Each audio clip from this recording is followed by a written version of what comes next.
Hello everyone, welcome to my channel Good Parenting with me. Myself ममता भलाबी और आज के इस वीडियो में मैं आपको बताने वाली हूँ न्यू बॉर्न बेबी के डेवलपमेंट के बारे में। 0 मंथ टू 12 मंथ तक न्यू बॉर्न बेबी में क्या क्या डेवलपमेंट होते हैं, मंथली उसके क्या क्या माइलस्टोन्स होते हैं, बेबी कब पलटना स्टार्ट करता है, बेबी कब बैठना स्टार्ट करता है, बेबी कब क्रॉलिंग करता है और कब चलने लगता है बेबी। तो आज के इस वीडियो में मैं ये पूरे माइलस्टोन्स के बारे में बताऊंगी। मंथ वाइज बेबी के क्या क्या माइलस्टोन्स होते हैं और बेबी में क्या क्या डेवलपमेंट हैं जो होने चाहिए मंथली। तो आप इन डेवलपमेंट को अपनी बेबीज में ऑब्जर्व कीजिए और इसे नोटिस करिए। चलिए तो स्टार्ट करते हैं।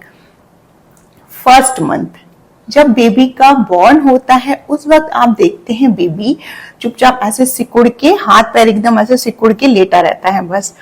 और जब बेबी का जन्म होता है तो वो 20-22 घंटे तो सोता रहता है। स्टार्टिंग के 3 डेज तो वो सोता ही रहता है। 1 वीक के बाद थोड़ा थोड़ा वो आधे 1 घंटे जगना शुरू करता है। जगता है तो आधे 1 घंटे जगता है और जब वो जगता है तो आप देखते हैं कि वो आईज को कंटिन्यू स्ट्रेट ही देखता है या फिर 45 डिग्री तक वो अपनी आईज को टर्न कर सकता है, ऐसे देख सकता है, घुमा सकता है, लेकिन पूरा ऐसे 180 डिग्री तक अपनी आईज को वो नहीं घुमा पाता है। और बेबी को फर्स्ट मंथ में क्लियर भी नहीं दिखाई देता है, ब्लर दिखाई देता है, क्लियर फेस नहीं दिखाई देता है बेबी को। लेकिन फर्स्ट मंथ में बेबी सूंघ सकता है। बेबी को अपनी मदर की स्मेल से बेबी पहचानता है। माँ जब बेबी को फीड कराने के लिए ऐसे गोदी में लेती है तो बेबी स्मेल से अपने आप अपना मुंह मदर की तरफ ऐसे टर्न कर लेता है। स्मेल से बेबी फर्स्ट मंथ से ही अच्छे से स्मेल कर सकता है किसी भी स्मेल को, और वो सुन भी सकता है। आप जब तेज आवाज बोलेंगे या कुछ भी बोलेंगे तो बेबी एकदम ऐसे चौंकेगा, तेज आवाज में बोलेंगे तो, और सुनता भी है बेबी। तो फर्स्ट मंथ से बेबी आप, और चेक भी किया जाता है जब बेबी का बॉर्न होता है तो चेक भी किया जाता है कि बेबी सुन पाता है या नहीं। तो बेबी कि ये सेंस जन्म से ही काम करते हैं। ओके, फिर बेबी का सेकंड मंथ आता है। सेकंड मंथ से आपको बेबी को टमी टाइम देना होता है। टमी टाइम कैसे देंगे? बेबी को उल्टा लेटा के, और उल्टा लेटाना है उसे। स्टार्टिंग में आप सिर्फ उसे 5 मिनट लेटाइए, ज्यादा देर तक नहीं लेटाइए। फर्स्ट टाइम कुछ 1 वीक तक आप सिर्फ उसे 5 मिनट्स उसे लेटाइए और देखिए बेबी रो रहा है या चुपचाप एंजॉय कर रहा है। स्टार्टिंग में आप देखेंगे कि बेबी फर्स्ट टाइम जब आप उसे लेटाएंगे तो थोड़ी अपनी नेक को वो ऐसे मूवमेंट करना स्टार्ट करेगा, क्योंकि बेबी नेक होल्ड नहीं कर पाते हैं। सेकंड मंथ से बेबी अपना नेक होल्डिंग करना स्टार्ट करते हैं, लेकिन आपको उसके लिए उसे हेल्प करनी होगी। तो उसे टमी टाइम दीजिए। टमी टाइम से बेबी का नेक होल्डिंग भी वो अच्छे से फास्टली कर पाएगा और बेबी को भी रिलीफ मिलता है, क्योंकि दिन भर बेबी ऐसे लेटा रहता है तो बैक में भी उसको पेन होने लगता है। तो जब आप उसे टमी टाइम देते हैं तो बेबी टमी टाइम को बहुत एंजॉय करता है। तो आप उसे सेकंड मंथ से टमी टाइम जरूर दीजिए, इससे उसे बहुत हेल्प होगा उसकी नेक होल्डिंग को जल्दी करने में। ठीक है, उसके बाद आप देखेंगे कि सेकंड मंथ में बेबी अच्छे से थोड़ा देखने भी लगता है, उसे क्लियर दिखाई देने लगता है। सेकंड मंथ से वो सबको पहचानने लगता है। आप देखेंगे जैसे मदर है बेबी को देखती है, स्माइल करती है, तो बेबी भी रिटर्न में स्माइल करता है, रिस्पॉन्स करता है। कोई भी उससे आते हैं बच्चे से मिलने, देख के उसको स्माइल देते हैं तो बच्चा सेकंड मंथ से स्माइल करना स्टार्ट कर देता है, स्माइल करता है और थोड़ी आवाज भी निकालता है, ऊ ऐसे थोड़ी आवाज भी निकालना शुरू करता है बच्चा। ठीक है, तो आवाज करना स्टार्ट कर देता है बेबी। उसके बाद थर्ड मंथ में बेबी अपनी नेक होल्ड करना अच्छे से करना स्टार्ट कर देता है। आप देखेंगे जब आप बेबी को ऐसे पकड़ेंगे, उल्टा लेटाते हैं टमी टाइम पे, तो बेबी आराम से अपनी नेक होल्ड कर पाता है, अच्छे से नेक होल्ड करने लग जाता है। ओके, उसके बाद फोर्थ मंथ से बेबी रोल ओवर करना भी स्टार्ट कर लेता है। क्यों? क्योंकि फोर्थ मंथ में बेबी का जो नेक है वो अच्छे से स्ट्रॉन्ग हो जाता है और वो अच्छे से अपना नेक होल्ड करना स्टार्ट हो जाता है बेबी का, तो वो आराम से रोल ओवर कर लेता है। जब आप टमी टाइम में लेटाते हैं बेबी को, तो बेबी अपने आप सीधा हो जाता है, उसे बहुत मजा आता है रोल ओवर करने में। और फोर्थ मंथ से बेबी ये कंटिन्यू करता है। आपने उसे लेटाया, उसने फिर तुरंत रोल ओवर किया, उसे बहुत मजा आता है और फिर वो कोशिश करता फिर से रोल ओवर करने की। और फोर्थ मंथ में बेबी टॉय को भी अच्छे से होल्ड करना सीख जाता है। आप कोई भी टॉय उसे दीजिए, वो बहुत अच्छे से दोनों हाथों से पकड़ने लगता है और बहुत देर तक पकड़ता है अच्छे से, और दोनों हाथों से अपनी आंखों से देखता है, उसे बहुत ध्यान से देखता है, कंटिन्यू देखता है और हर ऑब्जेक्ट को वो बहुत ध्यान से देखता है। किसी भी चीज को, कोई भी आप उसे नई चीज देंगे, उसे नया टॉय देंगे, उसे बहुत देर तक देखेगा, बहुत एंजॉय करेगा, उसे खेलेगा, उसे बहुत अच्छा लगता है। और फोर्थ मंथ में बेबी हंसना भी सीख जाता है। आप उससे कुछ भी ऐसी एक्टिविटी करेंगे हंसाने वाली, तो बच्चा फोर्थ मंथ में बहुत खिलखिला के हंसता है, जोर जोर से खिलखिला के हंसता है।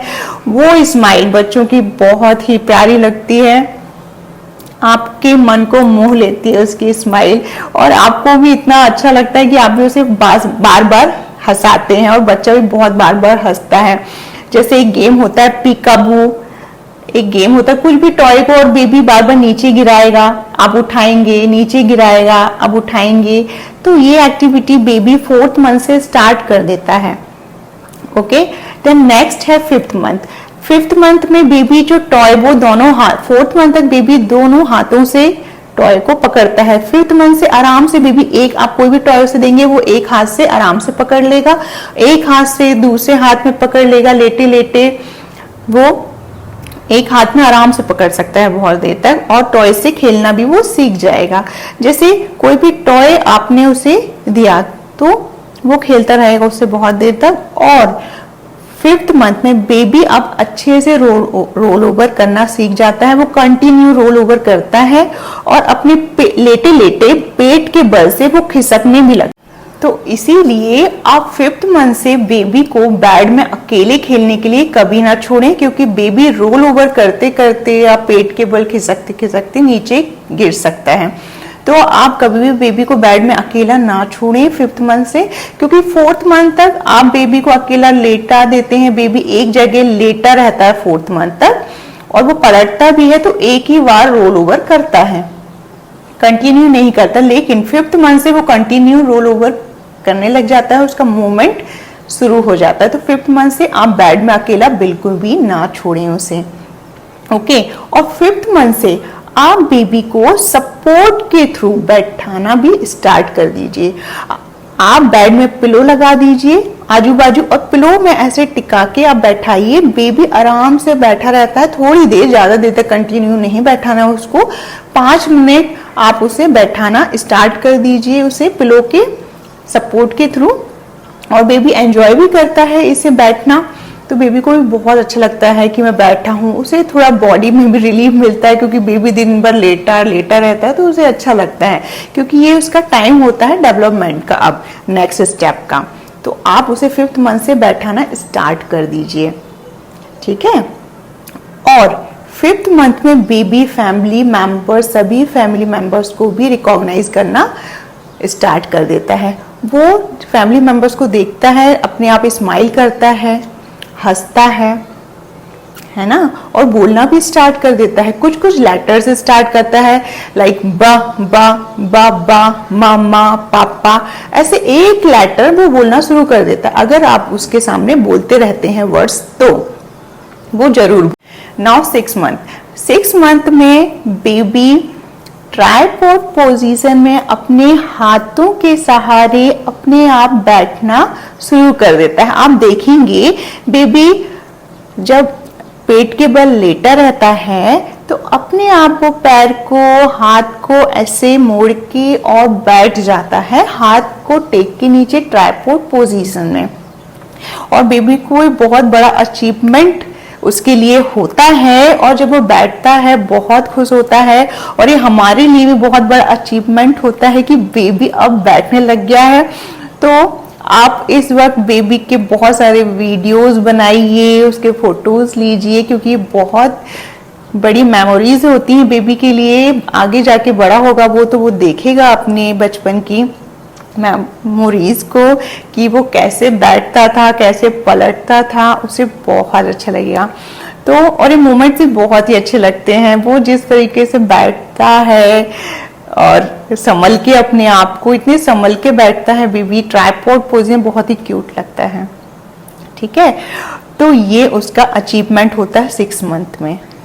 और 6 मंथ से बेबी के अंदर एक स्ट्रेंजर एंजाइटी भी स्टार्ट हो जाती है। 5th मंथ तक बेबी किसी के भी पास चला जाता है, स्ट्रेंजर लोगों को देख के भी हंसता है, चला भी जाता है। लेकिन 6 मंथ से बेबी सबको अच्छे से पहचानने लगता है, तो वो नए लोगों के पास पहली बार जिनसे मिलता है तो वो उनके साथ स्माइल भी नहीं करेगा, उनके पास जाएगा भी नहीं, थोड़ा उसको डर लगता है नए लोगों से मिलने में। ठीक है, तो बेबी स्ट्रेंजर एंजाइटी 6 मंथ से स्टार्ट हो जाती है बेबी के अंदर, और ये रहती है बड़े होते तक। ठीक है, नाउ 7 मंथ में बेबी विदाउट सपोर्ट आराम से बैठने लग जाता है, परफेक्टली बैठने लग जाता है बिना हैंड के सपोर्ट के। बहुत कंटिन्यू वो बैठे रहता है, बहुत देर तक वो बैठने का अचीवमेंट उसका हो जाता है। अब 7 मंथ में वो इजीली बैठ जाता है, ऑल टाइम बैठा रहता है, बहुत एंजॉय करता है। टॉयज को भी आराम से वो खेलता है, बैठे बैठे बहुत देर तक वो खेलता रहता है। और 7 मंथ से अब स्टार्ट होता है उसका क्रॉलिंग करने का प्रोसेस। तो आप कोई भी टॉय जो बेबी को पसंद है, आप नया टॉय लाइए और बेबी को थोड़ी दूर में डिस्टेंस में रख दीजिए। बेबी उस टॉय को पकड़ने के लिए खुद क्रॉल करके जाएगा, कोशिश करेगा, अच्छे से क्रॉल नहीं कर पाएगा, लेकिन वो उस टॉय तक पहुंचने की कोशिश करेगा, क्रॉलिंग करने की। और धीरे धीरे करके, कैसे भी करके, पेट के बल खिसक के, थोड़ा थोड़ा पेट के बल वो ऐसे लेटा रहेगा और पैर के बल खिसक खिसक के क्रॉल करेगा और वो पहुंच जाएगा टॉय तक। तो यहाँ से स्टार्ट होता है क्रॉलिंग का प्रोसेस। और 8th मंथ तक पहुंचते तक, 8th मंथ में वो बहुत अच्छे से क्रॉलिंग करना सीख जाता है। 8th मंथ में फिर तो वो बहुत ही अच्छे से क्रॉलिंग करने लग जाता है, वो जहां चाहे वहां चला जाता है। ओके, और 7th मंथ 8th मंथ में बेबी को मिरर आप दिखाएंगे। एक एक्टिविटी आप 7 मंथ से स्टार्ट कर सकते हो। उसे मिरर में, वो जब ड्रेसिंग टेबल है आपके घर में, आप वो देखेगा ड्रेसिंग टेबल में ऐसे, या कोई भी आईना आप मिरर आपको उसे देते हैं, वो देखता है, बहुत खुश होता है, खिलखिला के हंसता है। जब वो उसे बहुत अच्छा लगता है कि एक छोटा बेबी अंदर दिख रहा है, उसे बहुत एंजॉय करता है वो इस एक्टिविटी को। तो ये एक्टिविटी आप उसे करा सकते हैं। नाउ 9th मंथ में बेबी स्टैंड विद सपोर्ट करने लग जाता है। आप देखेंगे कि बेड होगा, वो कैसे भी करके बेड को पकड़ के खड़ा हो जाता है बेबी 9th मंथ से। और कुछ बेबीज सपोर्ट के थ्रू चलना भी शुरू कर देते हैं 9th मंथ में।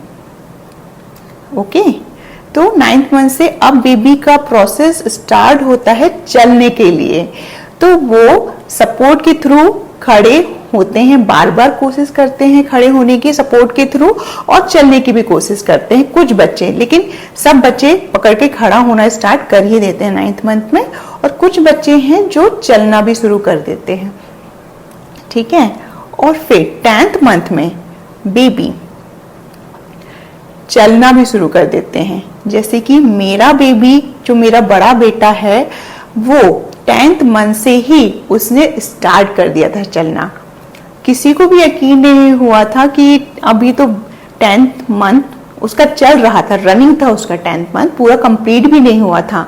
9 मंथ और 20 डेज हुए थे, और मेरे बेबी ने कभी मतलब चला भी नहीं, वो सीधे उसने रनिंग किया, वो खड़ा हुआ। मैं सोची कि वो एक कदम चलेगा और बैठ जाएगा, लेकिन मैंने देखा, मैं चुपचाप देख रही थी कि वो खड़ा हुआ और कंटिन्यू उससे 4-5 स्टेप चले, और वो गिरा नहीं, वो खुद बैठा। और उसके बाद उस डे से उसने कंटिन्यू खड़ा हुआ और बहुत स्टेप उसने चले, और ये बहुत बड़ा अचीवमेंट था उसके लिए कि वो 10th मंथ में उसने स्टार्ट कर दिया था चलना। तो 10th मंथ से भी बेबीज स्टार्ट कर देते हैं चलना, बहुत बेबीज। और 9th मंथ से बेबी क्लियरली 2 लेटर कंटिन्यू बोल सकता है, जैसे कि पापा, मामा, और वो पहचानने भी लगता है फैमिली मेंबर्स को। तो पापा को देखेगा, पर्टिकुलरली पापा को उसने देखा तो वो बोलेगा पापा पापा पापा। मम्मा को देखेगा मम्मा मम्मा मम्मा, बाबा बाबा बाबा, दादा दादा दादा, ऐसे वो पर्सन को देख के बोलता है। और बाय बाय भी करने लग जाता है बेबी। आप देखेंगे उसे, अगर आप बोलते रहते हैं छोटे से ही बाय बाय बाय बाय, तो आप जब उसे बोलेंगे बाय बाय तो वो हाथ से शेक करेगा बाय बाय, हैंड शेक भी करेगा, हाई फाई भी वो कर सकता है। 9th मंथ से आप उसे सिखाएंगे हाई फाई, तो बेबी आपका 9th मंथ से हाई फाई भी करता है। आप उसे जो भी सिखाएंगे 9th मंथ से बेबी सीखना स्टार्ट कर देता है। आप जो भी उसे सिखाएंगे, बोलना, करना, एक्टिविटी, कोई भी एक्टिविटी, तो वो कॉपी करना स्टार्ट कर देता है 9th मंथ से ही। तो आप 9th मंथ से ही बेबी को एक्टिविटीज कराना स्टार्ट कर सकते हैं। उसे कलरफुल टॉयज आप उसे दीजिए। आप छोटे से ही आप उसे बता सकते हैं कलरफुल टॉयज। आप बुक्स, आप बड़ी बड़ी पिक्चर वाली बुक्स, एनिमल्स पिक्चर आप उसे दिखा सकते हैं। आप उसे बता सकते हैं ये डॉग है, डॉग की वॉइस ऐसी है, कैट की वॉइस ऐसी है। आप 9th मंथ से बेबी के साथ बहुत ज्यादा कन्वर्सेशन करें। बेबी को बहुत अच्छा लगता है ये सब चीजें, और बेबी बहुत एंजॉय करता है। और बेबी 9th मंथ से वॉइस भी बहुत अच्छे से रिकॉग्नाइज करने लग जाता है, सबकी वॉइस अच्छे से पहचानने लग जाता है। इवन आप छुपके भी बेबी से हाइड एंड सीक खेलेंगे और आप आवाज निकालेंगे तो उस डायरेक्शन बेबी समझ जाएगा, इस डायरेक्शन से आवाज आ रही है, उस डायरेक्शन में बेबी क्रॉल करते हुए चला जाएगा। तो ये डेवलपमेंट्स होते हैं बेबी में। न्यू बॉर्न से लेके बेबी का चलने तक का डेवलपमेंट मंथली ऐसे ऐसे होता है। और जो मंथ मैंने बताए हैं, हो सकता है इसमें थोड़ी वेरिएशन हो आपके बेबी में। कुछ बेबीज 15 डेज पहले ही एक्टिविटी सीख सकते हैं, डेवलपमेंट उन पे आ सकता है, और कुछ बेबीज में हो सकता है 1 मंथ डिले भी हो जाए।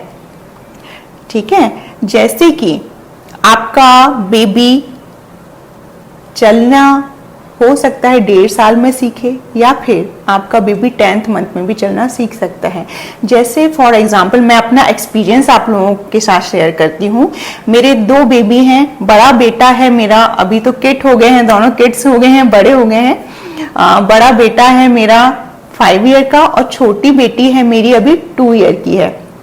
तो जो बड़ा बेटा है मेरा, वो 10th मंथ में ही उसने चलना स्टार्ट कर दिया था, और बिना गिरे स्टार्ट कर दिया था। उसने जब चलना स्टार्ट किया वो कभी नहीं गिरा। ठीक है, और मेरी जो बेटी है वो करेक्ट 1 ईयर के बाद ही उसने चलना शुरू किया। उसने बर्थडे सेलिब्रेट किया, अपना फर्स्ट बर्थडे, उसके बाद 2nd या 3rd डे पे उसने चलना स्टार्ट किया था। तो ये डिफरेंस था दोनों में। और फिर बोलने में भी डिफरेंस था, क्योंकि मेरा जो बेटा था उसने बोलने में थोड़ा डिले किया। मतलब बोलने में क्लियरली बोलने के बाबा बाबा ऐसे सिंगल वर्ड तो बोलना उसने स्टार्ट कर दिया था, लेकिन क्लियरली जो पूरा सेंटेंस बोलते हैं बच्चे, 2 इयर्स में बच्चे बोलना स्टार्ट कर देते हैं पूरा सेंटेंस। तो मेरा बेटा पूरा सेंटेंस बोलता था, लेकिन क्लियरली समझ नहीं आता था उसका सेंटेंस। उसने जो क्लियरली बोलना स्टार्ट किया मेरे बेटे ने, वो 2.5 साल से पूरा सेंटेंस बोलना शुरू। तो मेरे बेटे ने 2.5 मंथ से क्लियरली अच्छे से पूरा सेंटेंस, अच्छे से कन्वर्सेशन करना उसका 2.5 साल में स्टार्ट हुआ था।